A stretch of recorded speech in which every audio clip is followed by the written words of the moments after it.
born a treasure of Europe, yet died a criminal whose name was erased from the family tree.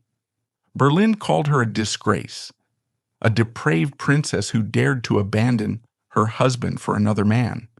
But the truth was, a life-or-death escape from the most tyrannical and cruel prince in Prussia. Why did Marianne choose a desolate grave beside a servant rather than return to the opulent palace? The roots of her defiance stretch back to the very beginning, for her story begins not in the safety of a palace, but in the precarious uncertainty of exile. Marianne was born in Berlin on May 9, 1810, into a world that was on fire.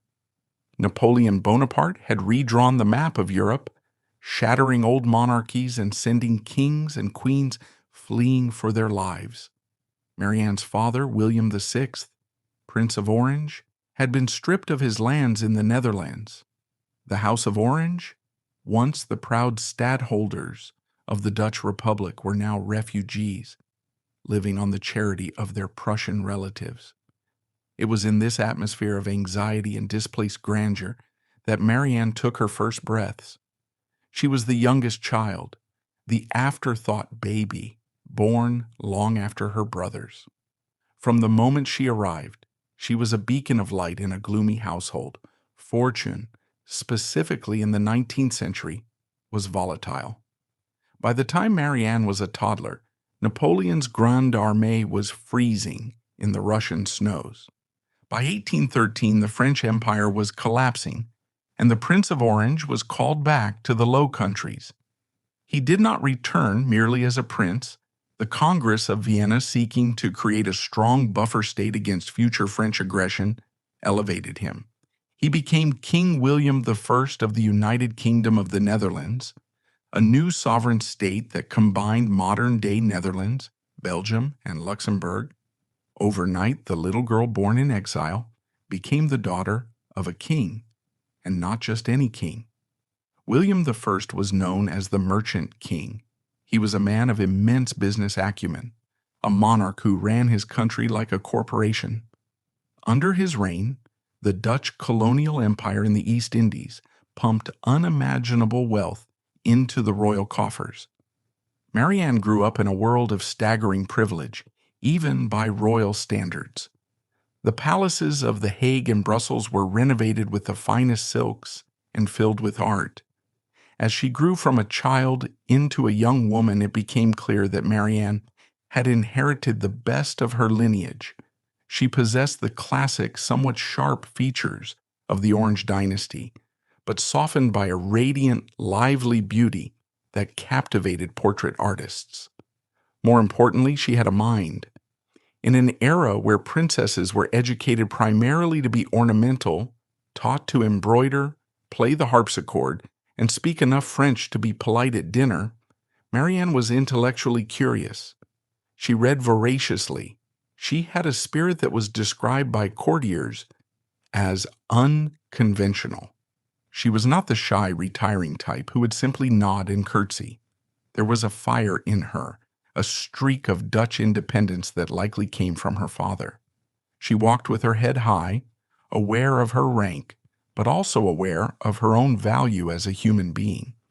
By her late teens, she was considered one of the most eligible bachelorettes in Europe. She was the Princess of Orange, a title that, to the cash-strapped aristocrats of Germany and Central Europe, smelled of gold. But for a princess of the 19th century, value was a dangerous thing. A princess was not a person. She was a diplomatic asset. Her body was a treaty waiting to be signed. Her womb was a vessel for future alliances. The tragedy of Marianne's life was that she was a romantic living in a transactional world.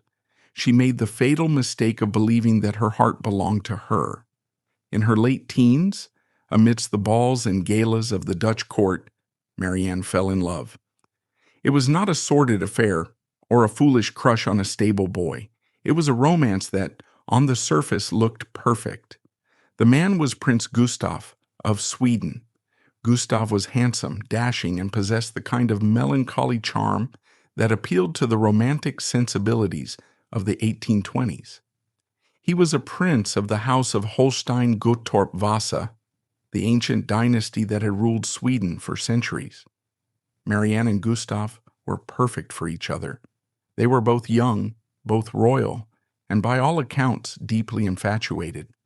They exchanged letters, they stole moments of conversation in the crowded ballrooms of The Hague, and they eventually became secretly engaged.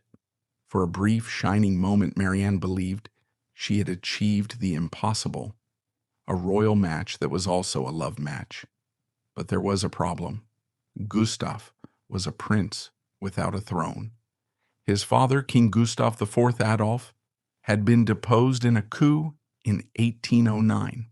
The Swedish throne had been taken over by a French Marshal, Jean-Baptiste Bernadotte, who founded the new royal house that rules Sweden to this day. Gustav, the former crown prince, was technically an exile. He was a prince of Vasa, a title of nobility, but he carried the heavy baggage of a deposed dynasty. To the new rulers of Sweden, Gustav was a threat. To the Tsar of Russia, who wanted stability in the north, Gustav was a political inconvenience. When King William I discovered the romance, he saw it through the cold, calculating lens of a politician rather than the eyes of a father. To let his daughter marry Gustav would be to insult the current king of Sweden and the Tsar of Russia. It would align the Netherlands with a loser in the Game of Thrones. It was bad business. The merchant king was not about to make a bad investment. The pressure brought to bear on Marianne was immense. It wasn't just her father. The diplomats of Europe whispered in the corridors, insisting that her marriage to Gustav would cause instability and that it was her duty to the state to let him go. Behind the heavy doors of the Nordinde Palace, the tears were real. The breakup was forced and brutal. The engagement was dissolved.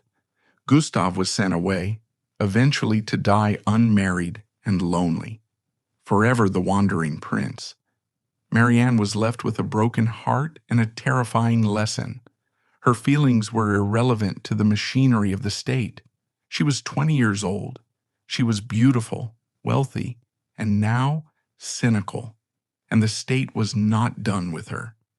If she could not marry the man she wanted, she would be made to marry the man the kingdom needed. King William I looked east toward the rising power of Prussia.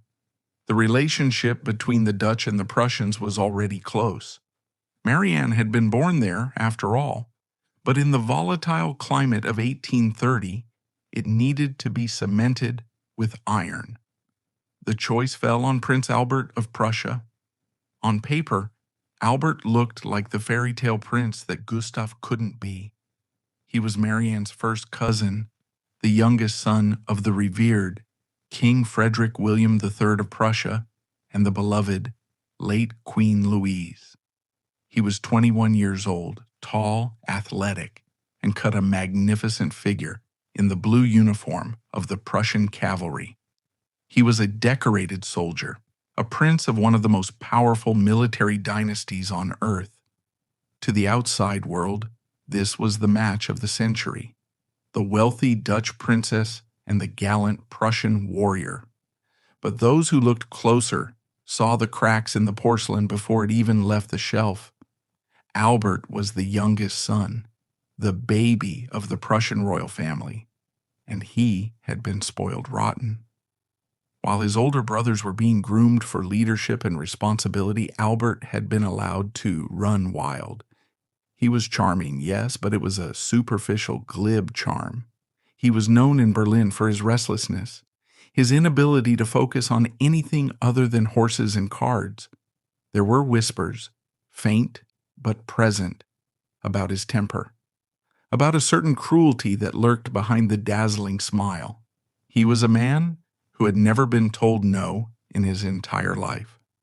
Marianne, still nursing the wounds of her lost love with Gustav, resigned herself to the match. It was her duty. She was a daughter of Orange. She would do what was expected. The wedding was scheduled for September 14th, 1830. The wedding took place on the edge of a precipice. Although the ceremony was held in The Hague, the atmosphere was suffocated by tension. Just weeks earlier, in August 1830, the southern provinces of the Netherlands, modern-day Belgium, had erupted in revolution. The kingdom was fracturing. Riots were breaking out in Brussels. The Dutch army was mobilizing. King William I was fighting to hold his kingdom together. In this chaos, the marriage of Marianne to a Prussian prince took on a desperate, strategic urgency.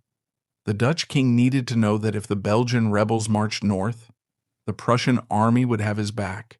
Marianne was the insurance policy. The wedding itself was a spectacle of glittering desperation. The dowry Marianne brought with her was staggering.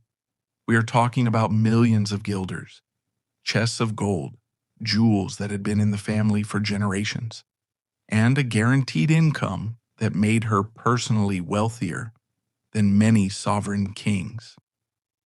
She was walking down the aisle draped in diamonds, but to the keen observer she might as well have been wearing chains of solid gold. The ceremony was performed in the great church of The Hague. Albert stood at the altar, resplendent in his uniform, the picture of martial elegance. Marianne stood beside him, pale and composed. She spoke her vows. She promised to love, honor, and obey.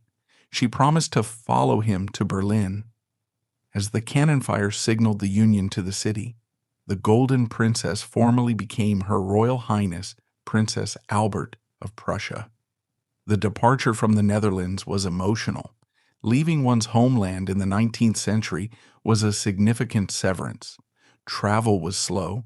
Communication was limited to letters that could take days or weeks.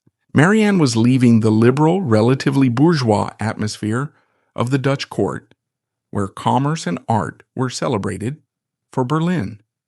Berlin in 1830 was a very different beast from The Hague. It was a city that felt like a barracks. The Prussian court was dominated by the military. Everything was regulated by rank, uniform, and strict protocol. It was a masculine society, rigid and unyielding. The Hohenzollerns prided themselves on their frugality and their discipline. Into this gray steel world came Marianne, with her Dutch millions, her vibrant wardrobe, and her dangerous intellect. The fairy tale crumbled almost immediately. What began as an intellectual disconnect quickly descended into a domestic nightmare. Albert was not merely bored, he was dangerous. Behind the closed doors of their Berlin residence, Marianne endured a decade of escalating horror, uncontrolled drinking, brazen infidelity that humiliated her before the entire court, and terrifying physical violence. She bore him 5 children in a desperate attempt to stabilize the marriage, but they only served as hostages to his temper. When she wrote to her father in The Hague, begging for rescue, she was met with a cold lecture on royal duty. Abandoned by her family and trapped with a monster, the weeping girl slowly hardened into a calculating woman. She realized that if the men in her life wouldn't save her, she would have to save herself. By the early 1840s, the era of the Golden Princess was over.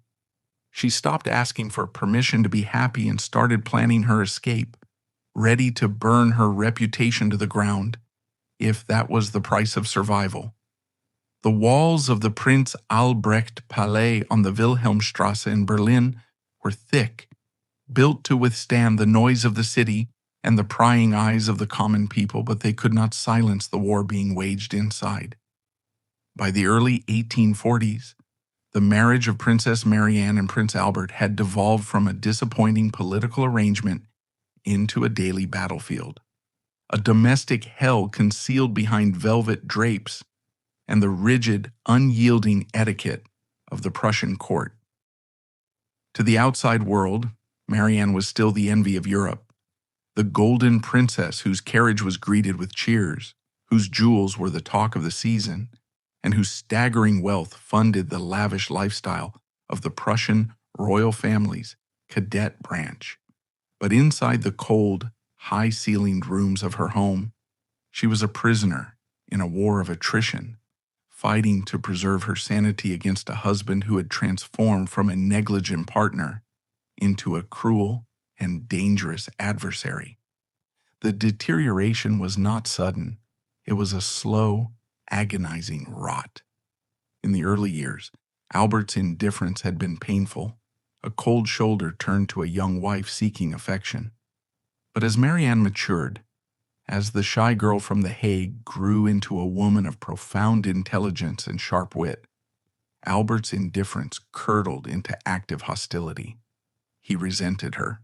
He resented her intellect, which intimidated him. He resented her moral rectitude, which shamed him. But most of all, he resented her money. The vast fortune Marianne had brought from the Netherlands, millions of guilders derived from colonial trade and banking, was the lifeblood of their household, yet it was legally his to manage. He spent it with the reckless abandon of a man who had never earned a coin in his life, pouring her inheritance into the maintenance of his stables, his gambling debts, and, most humiliatingly, his mistresses. The infidelity was no longer a matter of whispered rumors. It was a brazen public spectacle. Albert did not merely sneak out into the Berlin night. He paraded his conquests. He had a particular taste for women who were everything Marianne was not: compliant, silent, and socially inferior. He installed them in apartments paid for with Marianne's dowry. He was seen with them in the theaters where Marianne sat in the royal box.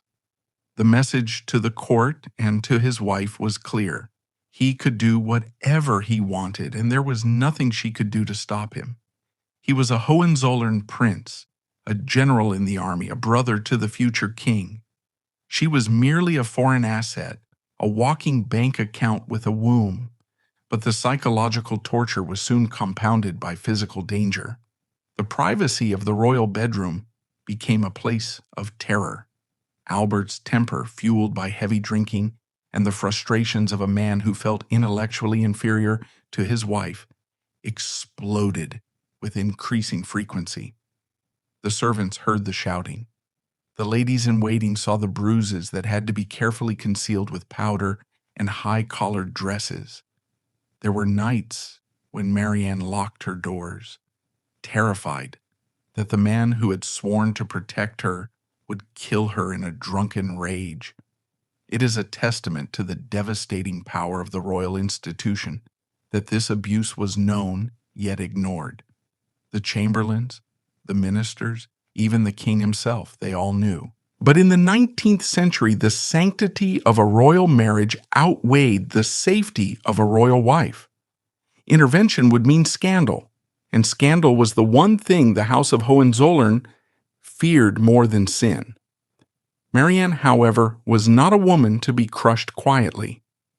The blood of the House of Orange, the blood of the Silent One who had defied the Spanish Empire, ran in her veins. She began to fight back, not with violence, but with the only weapon left to her: the truth.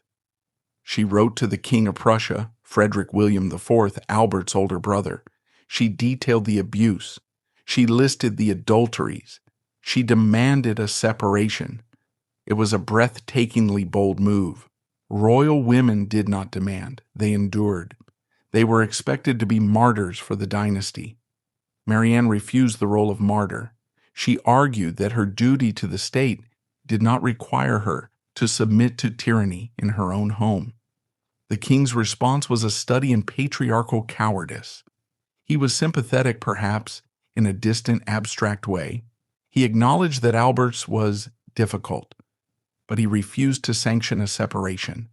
He lectured Marianne on the holiness of the sacrament of marriage. He urged her to be more patient, more submissive, to win him back with gentleness. It was the classic advice given to battered women for centuries. If he hits you, it is because you have failed to please him. Try harder.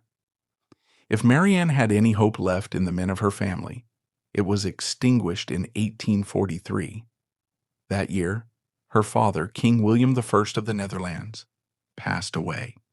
His death was a massive emotional blow, severing her last link to the childhood where she had been adored. But it also brought a seismic shift in her circumstances. William I had been a financial genius, and he left his daughter a colossal inheritance. Overnight, Marianne's personal wealth exploded. She was now one of the richest women in Europe, independently of her husband. This inheritance changed the power dynamic in the palazzo on Wilhelmstrasse. Before, Albert controlled the purse strings of her dowry. Now Marianne commanded a private fortune that was hers alone, protected by complex legal trusts that even Albert's grasping hands could not easily reach. Money, for the first time, gave her options. It bought her loyalty from staff. It allowed her to purchase property. It gave her the means to imagine a life outside the prison of her marriage. Albert sensed this shift, and it enraged him. The violence escalated. The year 1844 was a nightmare of confrontations. Albert, sensing his control slipping, became more erratic. He began to taunt her with the one thing he knew would hurt her most, her children. He reminded her that under Prussian law the children belonged to the father. If she ever tried to leave, he whispered, she would never see them again. He held Prince Albrecht, Princess Charlotte, and Princess Alexandrine hostage to her compliance. It was a cruel checkmate. Marianne looked at her children, whom she adored with a fierce protective love, and froze. How could she save herself if it meant abandoning them to a monster? But the situation had become physically untenable. Marianne's health began to collapse under the strain. She suffered from nervous exhaustion, mysterious ailments, and a deep, crushing depression. The court physicians, failing to diagnose a broken spirit, recommended the standard cure for wealthy invalids: a change of air. Italy. The warm sun of the south was prescribed to heal the cold ache in her chest. In the spring of 1845, Marianne made the decision that would shatter her life and liberate her soul. She petitioned the king for permission to travel to Italy for her health. It was a common enough request. Many unhappy royal wives spent years traveling to avoid their husbands. The king, perhaps relieved to have the complaining princess out of Berlin, granted his permission. Albert, likely looking forward to uninterrupted time with his mistresses and free access to the household funds, did not object. On a gray morning in 1845, a train of carriages lined up in the courtyard of the palace. Trunks were loaded, more trunks than seemed necessary for a mere holiday. Marianne stood in the nursery, looking at her children. Albrecht was 8, Charlotte was 14, Alexandrine was barely 3. We cannot know exactly what she said to them, or if she allowed herself to say goodbye in a way that would reveal her intent. To weep, to cling to them, would be to alert the guards. She had to be stoic. She had to kiss them lightly on the forehead, promising to bring them souvenirs from Rome, knowing in her heart that she might never step foot in this room again. It was a sacrifice of biblical proportions, a mother cutting off her own heart to save her life. She walked out of the palace, her head high, and climbed into the carriage. As the wheels clattered over the cobblestones of Berlin, passing under the Brandenburg Gate, Marianne did not look back. She was leaving behind her title, her position, her home, and her children. She was driving into the unknown. The journey south was a shedding of skin. As the landscape changed from the flat, sandy plains of Prussia to the rolling hills of Saxony, and then to the mountains of the Alps, the crushing weight on Marianne's chest began to lift. She was breathing free air. She was no longer Princess Albert. She was Marianne. When she finally crossed the border into Italy, the pretense dropped. She did not stop at a spa for a few weeks of rest. She kept going. She rented the Villa Montana in Rome, a magnificent estate bathed in sunlight, surrounded by gardens that smelled of orange blossoms and ancient stone. Here, far from the gray skies of Berlin, Marianne stopped acting like a victim. She wrote a letter to Berlin. It was not a plea. It was a declaration. She informed the king and her husband that she would not be returning. She stated that she could no longer live under the threat of violence and moral degradation. She was taking her freedom. The reaction in Berlin was apoplectic. A princess of Prussia did not quit. It was unheard of. They threatened her. They sent envoys to talk sense into her. They threatened to cut off her allowance, a hollow threat given her inheritance. They threatened to strip her of her titles. Marianne needed help managing her affairs. She needed someone she could trust, really trust. In a world of spies and diplomats who reported her every move back to Berlin, it was in this void of trust that she found Johannes van Rossum. To the grand genealogical charts of Europe, he was nobody. He was a Dutchman, born in The Hague, a man of the burgher class. He had entered Marianne's service years earlier, part of the background noise of a royal household. Some accounts say he was a librarian, others say a valet. The cruelest gossip later called him a coachman. The truth was likely somewhere in between. He was a glorified secretary, a man of practical skills, hired to manage the logistics of her household. But in the sun-drenched isolation of Rome, the rigid barriers of class began to dissolve. Van Rossum was everything Albert was not. He was not a prince, but he was a gentle man. He was educated, soft-spoken, and fiercely loyal.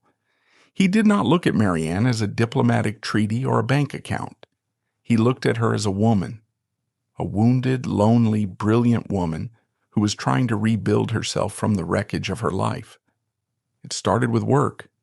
They would sit for hours going over the accounts, planning the acquisition of paintings, discussing the management of her estates. Van Rossum listened to her. He respected her judgment. For a woman who had spent 15 years being told she was hysterical and annoying, this simple act of being heard was an aphrodisiac more potent than any potion. The relationship shifted slowly, organically, from mistress and servant to partners. It was the ultimate taboo. A princess could perhaps be forgiven for taking a lover if he was a duke or a count. That was just royal behavior. But to fall in love with a servant? That was a betrayal of the entire social order. It was an assertion that a common man could be better than a prince. They walked together in the gardens of the Villa Montana. They traveled to the coast of Naples. Slowly the formal distance evaporated. Marianne found in Van Rossum a protector who didn't use his fists, a companion who didn't need to humiliate her to feel big. He gave her the one thing the palaces of Berlin had never provided: safety. By 1847, the open secret of Rome was making its way back to the north. Visitors to the Villa Montana noticed the familiarity between the princess and her secretary. They saw the way he looked at her. They saw that he sat in her presence when they were alone. The gossip mills of Europe began to grind. The runaway princess was now becoming the fallen princess. But Marianne didn't care. For the first time in her life, she was happy. She was 37 years old, an age when most women of her time were considered past their prime, yet she felt like she was just born. She wrote to her brother, King William II of the Netherlands, trying to explain. She didn't speak of scandal, she spoke of peace. She told him she had found a sanctuary. However, the past has a long reach. Prince Albert in Berlin was furious, not because he missed his wife, but because she was making him look like a fool. A man whose wife runs away is a man who cannot control his house. It was a stain on his honor as a Prussian officer.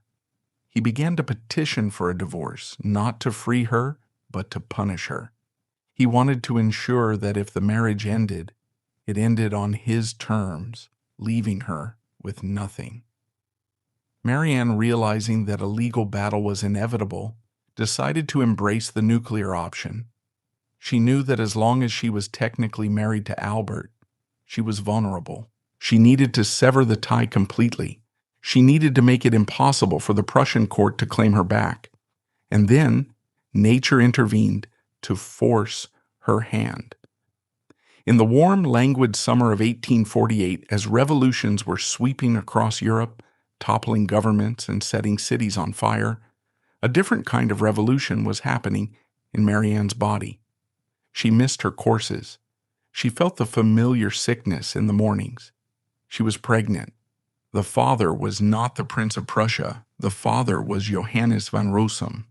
This was no longer a matter of rumors. This was biological fact. A child was growing inside her, a living evidence of her crime. In the 19th century, a royal princess giving birth to a bastard child, a child of a commoner, was not just a scandal. It was a catastrophe. It destroyed the legitimacy of the royal bloodline. It was enough to have her locked away in a fortress, declared insane, or erased from history entirely. Marianne faced a terrifying choice. She could try to hide it. She could go into hiding in the countryside, give birth in secret, and give the baby away to a peasant family. A practice not uncommon among aristocratic women in trouble. She could pretend it never happened and try to negotiate a quiet divorce.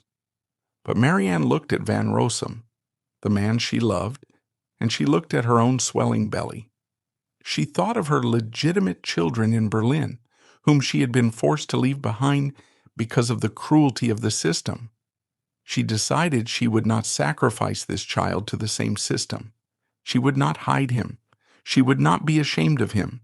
She made a decision that remains one of the most shocking acts of defiance in royal history. She decided to own it. In late 1848, she packed up her household again. The Villa Cellamontana was too public, too close to the prying eyes of the Vatican and the diplomats in Rome. She and Van Rossum headed south, to the wild, rugged island of Sicily. They settled in a villa near the coast, waiting for the birth. Back in Berlin and The Hague, the news hit like a thunderclap. The princess was pregnant. The whispers turned into shouts. The King of Prussia was beside himself with rage. The King of the Netherlands was humiliated. The mechanism of the state began to turn against her with grinding mechanical fury. They were no longer dealing with a wayward wife. They were dealing with a traitor to her class. On May 30th, 1849, in the town of Cefalù, Sicily, Marianne gave birth to a son. He was healthy, he was strong, and he had his father's eyes. They did not give him a fake name. They did not hide his parentage. They named him Johannes Wilhelm van Reinhardtshausen. Marianne held the baby in her arms, looking out over the Mediterranean Sea. She knew what this baby meant. It meant she could never go back. It meant the doors of every palace in Europe were now barred to her. It meant she would be stripped of her titles, her honors, and her place in the family tree. She knew the vengeance of the Hohenzollerns would be swift and terrible. But as she looked at Van Rossum holding their son, she realized something else. She didn't care about the palaces anymore. She had traded a crown of diamonds for a crown of thorns. Perhaps, but for the first time in her life, the head that wore it was free. The gilded cage had been shattered. Now she would have to survive the wilderness. The birth of Johannes Wilhelm in Sicily in 1849 was not merely a biological event. It was a political detonation. When the news crossed the Alps and reached the austere, gas-lit offices of the Prussian Chancellery in Berlin, it confirmed the worst fears of the House of Hohenzollern. The princess had not just left, she had replaced them. In the eyes of King Frederick William IV, Marianne's actions were no longer the hysterical whims of an unhappy wife. but a calculated assault on the dignity of the crown. By bearing the child of a commoner while still legally married to a prince of the blood, Marianne had committed the cardinal sin of royalty. She had prioritized her own happiness over the continuity and reputation of the dynasty. The reaction was swift, mechanical, and devastating. The machinery of the state, which had previously ignored her pleas for protection from domestic abuse, now geared up to destroy her. On March 28, 1849, the divorce between Princess Marianne and Prince Albert of Prussia was officially finalized. It was a legal proceeding that stripped away the facade of their union, but the terms were dictated by a vengeful court. While the divorce granted Marianne the freedom she had craved for nearly 2 decades, it came with a price tag that no mother should ever have to pay. The Prussian court, backed by the rigid Lutheran morality of the day, needed a villain. They could not cast Prince Albert as the villain. He was a general, a Hohenzollern, a man of the state. To admit his brutality and his rampant adultery would be to admit a flaw in the system itself. And so the narrative was inverted. Marianne was painted not as a victim escaping a dungeon, but as a morally depraved woman who had abandoned her sacred duties. The Golden Princess was recast as the fallen woman. The first phase of the royal revenge was the severance of maternal rights. In the mid-19th century, children were the property of the father. The law did not recognize maternal instinct as a legal concept superior to paternal authority. The court decreed that Marianne was morally unfit to raise a prince and princesses of Prussia. Custody of her 3 surviving legitimate children, Prince Albrecht, Princess Charlotte, and Princess Alexandrine, was awarded solely to Prince Albert. This was the sword twist. The man who had terrorized Marianne in the bedroom, the man whose violent temper had driven her to flee, was now judged to be the sole suitable guardian for their children.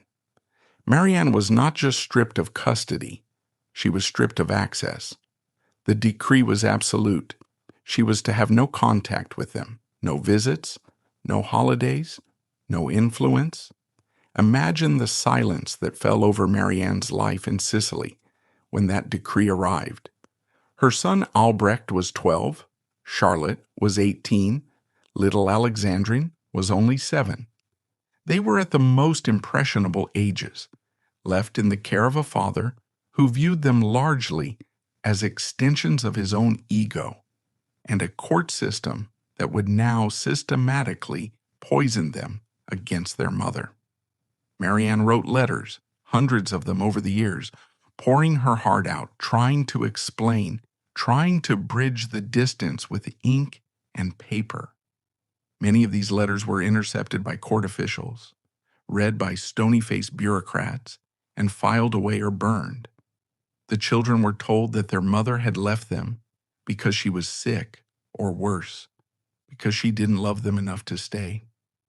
The psychological wall built between Marianne and her children was higher and thicker than any castle fortification. But the vengeance did not stop at the nursery door. The House of Hohenzollern wanted to ensure that Marianne's contagion did not spread. They enacted a policy of damnatio memoriae, the condemnation of memory. They tried to erase her.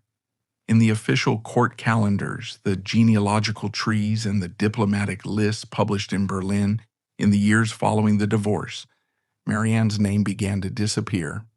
Where there should have been an entry for Princess Marianne, there was often blank space. She was treated as if she had died.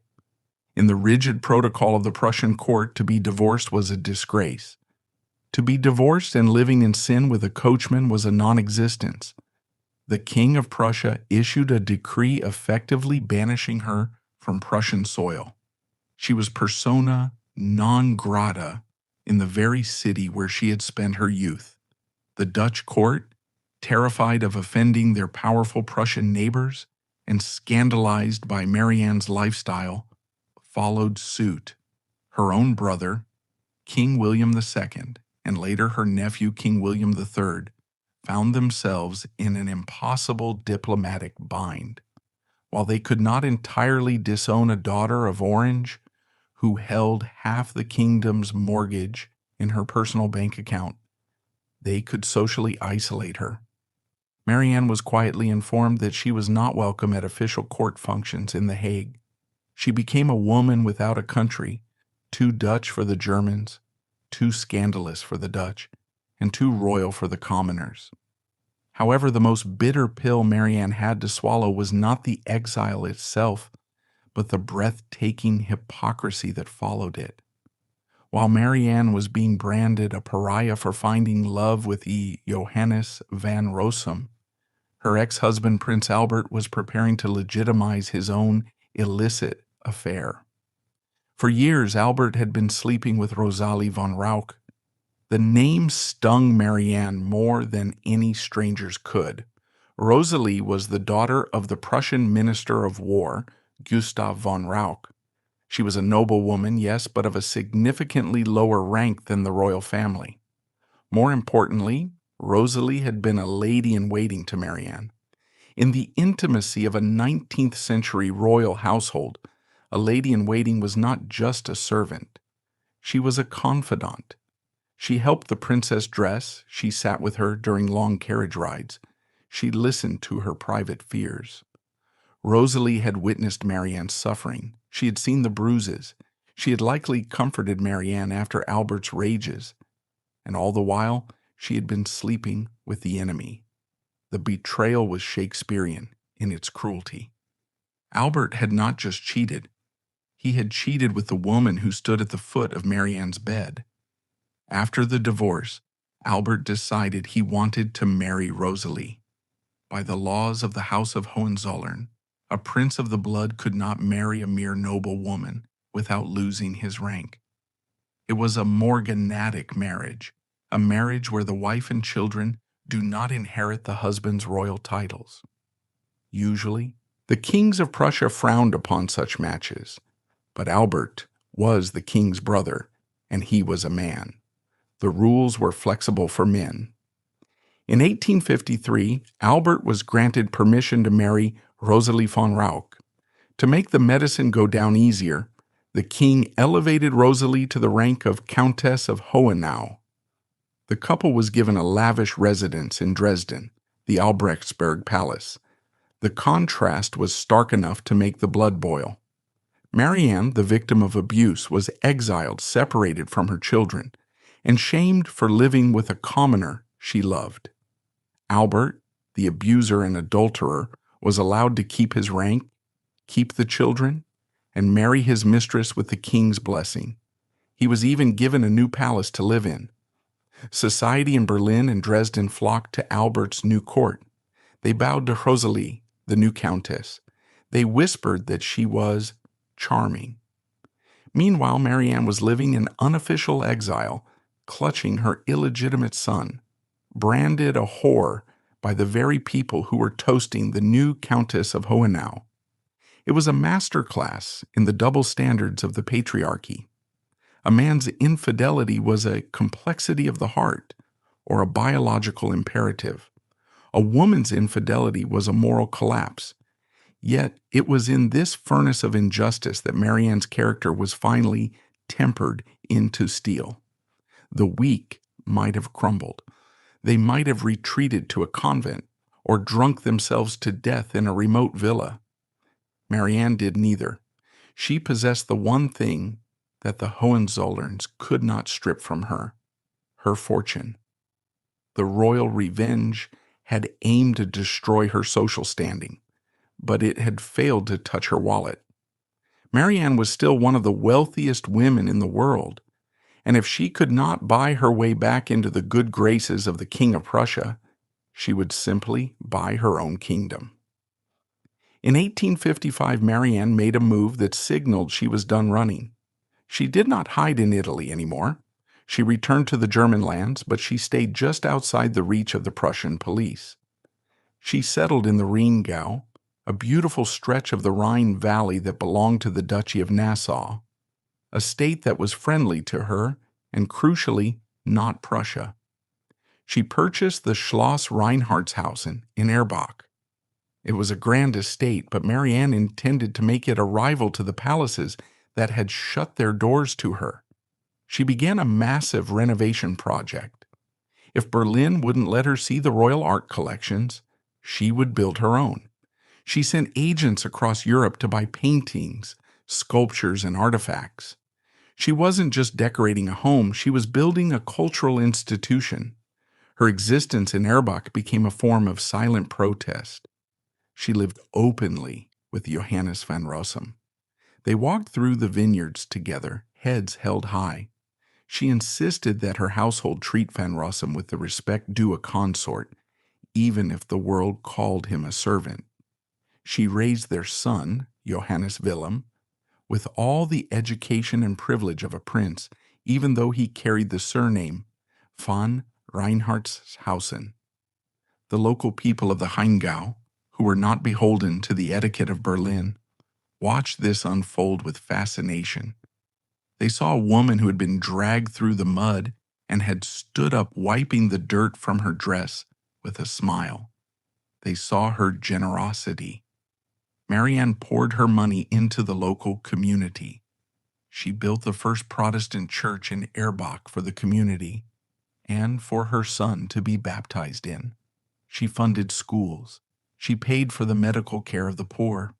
While the aristocrats in Berlin sneered at her name, the peasants and merchants of the Rhine began to revere her. To them, she wasn't the fallen princess, she was the good princess. She was constructing a legacy that was rooted in tangible acts of kindness rather than hollow titles. But the pain of the separation from her legitimate children remained a constant throbbing ache. She kept track of their lives through the newspapers. She read about Prince Albrecht joining the army, rising through the ranks to follow in his father's footsteps. She read about Princess Charlotte's engagement to the Duke of Saxe-Meiningen. She read about Alexandrine growing into a beauty. She missed their first dances, their confirmations, their moments of triumph. She was a spectator in the lives of the people she had birthed. There's a story, perhaps apocryphal, but spiritually true, that Marianne would sometimes travel to the borders of Prussia just to breathe the same air as her children. She would stand on the edge of the territory she was forbidden to enter, looking north, a mother in exile. On one rare occasion, it is said she was granted permission to see them for 24 hours, a cruel timed visitation that felt more like a prison visit than a family reunion. She had to cram a lifetime of mothering into a single day, knowing that when the clock struck, she would have to leave or face arrest. The royal revenge was designed to break her. In many ways it did. It broke her heart. It broke her trust in family. It broke her faith in the institutions of royalty. But it did not break her spirit. As she walked the halls of Schloss Reinhardtshausen, surrounded by her art and the man she truly loved, Marianne realized that the revenge had backfired. By casting her out, they had accidentally set her free. They had stripped her of the suffocating obligations of court life. She didn't have to stand for hours at reception lines. She didn't have to listen to boring sermons. She didn't have to pretend to respect men she despised. She was the mistress of her own destiny. However, fate had not finished with Marianne yet. She had survived the malice of kings, but she was about to face the one enemy that no amount of money or defiance can defeat: death. The tragedy that awaited her in the sanctuary of Reinhardtshausen would make the cruelty of the Prussian court seem petty by comparison. She had built a paradise for her new family, but paradise, as she was about to learn, is a fragile thing. The sanctuary that Marianne built for herself in the Rheingau was not merely a home, it was a manifesto carved in stone. Schloss Reinhardtshausen, situated on the banks of the Rhine, became the physical embodiment of her defiance. While the courts of Berlin and The Hague were characterized by rigid protocol, cold marble, and the metallic clatter of sabers. Reinhardtshausen was a kingdom of warmth, light, and unbridled creativity. Marianne, having been expelled from the proper society of Europe, decided to create a society of her own, one where rank was secondary to talent and where the pedigree of one's ideas mattered more than the pedigree of one's ancestors. Throughout the 1850s, the castle transformed. Marianne poured her immense wealth into its renovation, expanding the wings to house her growing collection of treasures. She was not a passive collector who simply wrote checks to agents.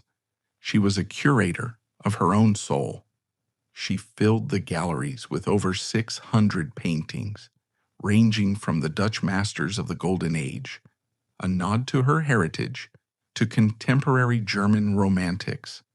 She bought sculptures that celebrated the human form, tapestries that told ancient myths, and library shelves that groaned under the weight of books on philosophy, theology, and history. In Berlin, she had been told to be silent. In Erbach, she surrounded herself with voices. The atmosphere at Reinhardtshausen was shockingly modern. Marianne and Johannes van Rossum lived openly as partners, a domestic arrangement that remained a source of breathless scandal in the salons of Paris and Vienna. They were not hiding in shame. They hosted concerts, literary readings, and dinners where the guest list was a meritocracy of intellect. Local artists, traveling musicians, and liberal thinkers found a patroness in Marianne who was hungry for conversation. She was creating a counter court, a place where the fallen princess reigned as a queen of the arts. At the center of this world was their son, Johannes Willem, known affectionately as Johann. By the late 1850s, Johann was a bright, sensitive boy, doted on by his parents. He was the living proof that their love was not a sordid affair, but a genuine family bond. Marianne lavished upon him the maternal affection she was forbidden to give her legitimate children in Prussia. Johann was educated by the finest tutors, dressed in the finest clothes, and treated by the household staff with the reverence due a prince, even if the Almanach de Gotha refused to print his name. But beneath the idyllic surface of vineyard walks and art acquisitions, a shadow was lengthening. The curse of the 19th century wealthy, tuberculosis, and frail constitutions stalked the corridors of Reinhardtshausen. Johann was not a strong child. He was prone to fevers, his chest was weak, and he lacked the robust, soldierly vitality of his half-brothers in Berlin. Marianne watched him with the terrifying vigilance of a mother who knows her happiness is suspended by a thread. Every cough was a thunderclap. Every pale morning was a crisis. In the autumn of 1861, as the damp fogs of the Rhine Valley began to settle, Johann's health took a precipitous turn. The doctors, grave and helpless in the face of consumption, recommended the only prescription they had left, the warm, dry air of the South. They suggested Egypt.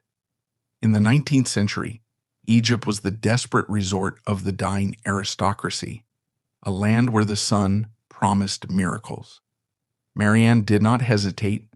She mobilized her household for a grand expedition. It was a journey of hope, but it felt like a retreat. They traveled by steamship, leaving the gray skies of Europe for the blinding light of North Africa. Marianne, Van Rossum, and the frail 12-year-old boy settled in Cairo, hoping the desert heat would bake the sickness out of his lungs. It was a futile hope. The trip, intended to save him, seemed only to hasten the end. The unfamiliar climate, the stress of travel, and the relentless progression of the disease overpowered the boy's delicate frame. As December approached, it became clear that they were not going to return to the Rhine with a healed son. The tragedy struck on Christmas Day 1861. While the rest of the Christian world was celebrating the birth of a child, Marianne and Van Rossum watched their own child slip away. Johannes Willem van Reinhartshausen died at the age of 12. The devastation is impossible to quantify. For Marianne, this was not just the loss of a son, it was the loss of her justification. Johann had been the reason for the scandal, the reason for the exile, the reason she had endured the name-calling and the social death. He was the price she had paid for her freedom. Now he was gone. The silence that descended on the grieving parents was absolute. They had defied an empire to be together, but they could not defy mortality. They brought his body back to Erbach. The grief was compounded by a final petty indignity from the religious authorities. Because Johann was illegitimate, there were questions about where he could be buried. Marianne, with the cold fury of a wounded lioness, cut through the bureaucracy. She had already built the Protestant church in Erbach, the Johanneskirche, as a gift to the community and a legacy for her son. She buried him there, in the crypt, under a monument that captured his youthful likeness. The death of Johann broke something vital in the relationship between Marianne and Van Rossum. They remained together, bound by their shared history and their shared exile. But the light had gone out of the house. Van Rossum, the man who had been her rock, began to crumble. The loss of his only son, the boy who represented his elevation and his love, sent him into a spiral of decline. The vibrant, intellectual partner of the Roman years became a ghost, haunting the hallways of the castle, surrounded by the art they had collected for a future that no longer existed. For the next 12 years, Marianne lived in a twilight state. She continued her charity work. She continued to manage her estates with the sharp eye of a businesswoman. But the joy was gone. She was a woman in her 50s and 60s, incredibly wealthy, surrounded by servants, but fundamentally alone in her grief. In 1873, the second blow fell. Johannes van Rossum died. The former coachman, the lover, the father, the man who had been the catalyst for the greatest royal scandal of the century, passed away at the age of 64. Now, the royal revenge reached its grim fruition. Marianne was truly alone. She was 63 years old. Her lover was dead. Her favorite son was dead. Her legitimate children were grown strangers, living in Prussian palaces. The silence in Schloss Reinhardtshausen must have been deafening. It was in this final decade of her life, the 1870s, that the iron curtain between Marianne and her Prussian family began to rust, if not break. Time and perhaps the sheer endurance of Marianne's dignity had softened the animosity. Her ex-husband, Prince Albert, had died in 1872. A man who spent his final years plagued by stroke and scandal of his own. His marriage to Rosalie was also unhappy. With the abuser dead, the primary obstacle to reconciliation was removed. Her daughter, Princess Charlotte, now the Duchess of Saxe-Meiningen, was the first to bridge the gap. Charlotte was a woman grown, with children of her own. She had faint memories of the mother who had left, and perhaps as an adult woman navigating the treacherous waters of royal expectations, she began to understand the choice Marianne had made. Tentative letters were exchanged. Then a visit. It was not a fairy tale reunion. There were no weeping embraces in the rain that washed away decades of pain. The damage done by the Prussian court's alienation campaign was too deep. The children had been raised to view their mother's life as a cautionary tale. But there was a thaw. Marianne was allowed to meet her grandchildren. She was allowed to exist again in the periphery of their lives. Yet she remained an outsider. She was Grandmother Marianne, the eccentric, wealthy relative who lived in the castle on the Rhine, not the matriarch of the dynasty. As the 1880s dawned, Marianne's health began to fail. She spent her days organizing her affairs with the precision of a general. She knew that upon her death the vultures would circle, the Hohenzollerns would want her money, the Dutch would want her art, the church would want her soul. She was determined to dictate the terms of her exit, just as she had dictated the terms of her life. She wrote a will that was a masterpiece of logistical defiance. She left substantial bequests to the local community in Erbach, money for the poor, for the schools, for the church. She ensured that the people who had treated her with kindness when the kings had turned their backs would be remembered. She left the bulk of her estate to her surviving legitimate children, a final act of maternal generosity that proved she had never stopped loving them, even when they were used as weapons against her. But the final, most potent act of rebellion was her choice of burial. In 1883, as Marianne lay dying in Schloss Reinhardtshausen, the question of her interment became a matter of international diplomacy. The Dutch royal family assumed she would be brought back to Delft to lie in the Nieuwe Kerk, the pantheon of the House of Orange. It would be a way to reclaim her, to whitewash the scandal and pretend she had been a proper princess all along. The Prussians, too, might have offered a space in a minor crypt to bury the hatchet along with the woman. Marianne refused them all. She left explicit instructions. She was not to be buried in Delft. She was not to be buried in Berlin. She was to be buried in the public cemetery of Erbach. This was unheard of. Royalty did not sleep in common ground. They did not lie next to butchers and bakers. But Marianne's logic was piercingly simple. She wanted to be with her family, not the family of blood that had betrayed her, but the family of love that she had chosen. She directed that she be buried next to Johannes van Rossum. On May 29, 1883, Princess Marianne of the Netherlands died. She was 73 years old. Her funeral was a strange hybrid event. There were representatives from the royal courts, men in uniforms with medals, standing stiffly. But the crowd was dominated by the common people of the Rheingau. They came in the thousands, weeping not for a princess, but for a neighbor. They carried her coffin to the municipal cemetery. They lowered the daughter of King William I into the earth next to the man who had once driven her carriage. It was the final equality. In the grave, the princess and the coachman were just a man and a woman. If you stand at that grave today, the silence is profound. The Rhine flows nearby, indifferent to the history buried on its banks. The inscription on the stone is modest, giving her titles but seemingly shrinking from the grandeur she was born into. For decades, historians and royal biographers treated Marianne as a footnote, a messy woman, a hysterical cautionary tale about what happens when a woman forgets her place. They focused on the scandal, the sex, the fall. Yet, history often misjudges her. In truth, she was never a woman who fell. She was a woman who climbed. She climbed out of a marriage that was killing her.